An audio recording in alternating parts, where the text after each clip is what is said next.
উস্কানি। ফের পদ্মা পারের উস্কানি। ভারতের সীমান্ত লাগোয়া রাজবাড়িতে বাংলাদেশি সেনার মহড়া। বোমারু বিমান উড়িয়ে ট্যাঙ্ক নিয়ে মহড়ায় সেনা। যুদ্ধ জিগির ইউনূসের মুখেও। আরো একবার জানিয়ে রাখি, ফের পদ্মা পারে উস্কানি। ভারতের সীমান্ত লাগোয়া রাজবাড়িতে বাংলাদেশি সেনার মহড়া। বোমারু বিমান উড়িয়ে ট্যাঙ্ক নিয়ে মহড়ায় সেনা। যুদ্ধ জিগির ইউনূসের মুখেও।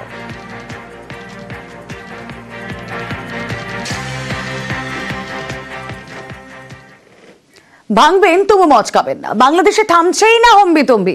গতকাল সেনার অনুষ্ঠানে ফাঁকা আস্ফালন ইউনূসের মুখে। দেশের জন্য তৈরি থাকার বার্তা।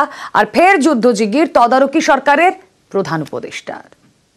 প্রশিক্ষণে সর্বোত্তম কল্যাণ এই মন্ত্রে উদ্বুদ্ধ হয়ে আধুনিক ও যুগোপযোগী প্রশিক্ষণের মাধ্যমে আভিযানিক দক্ষতা অর্জন করে দেশের সার্বভৌমত্ব রক্ষায় বাংলাদেশ সেনাবাহিনীর সদস্যগণ সর্বদা প্রস্তুত থাকবে।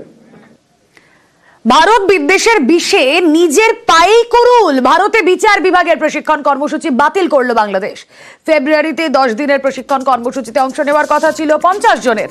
অংশগ্রহণের কথা ছিল বিচারক, ল অফিসারদের। রবিবার বাংলাদেশ সরকারের আইন, বিচার এবং সংসদীয় মন্ত্রক এক নির্দেশিকা জারি করে। সেখানে এই কর্মসূচি বাতিলের ঘোষণা করা হয়, যদিও বাতিলের কারণ জানানো হয়নি।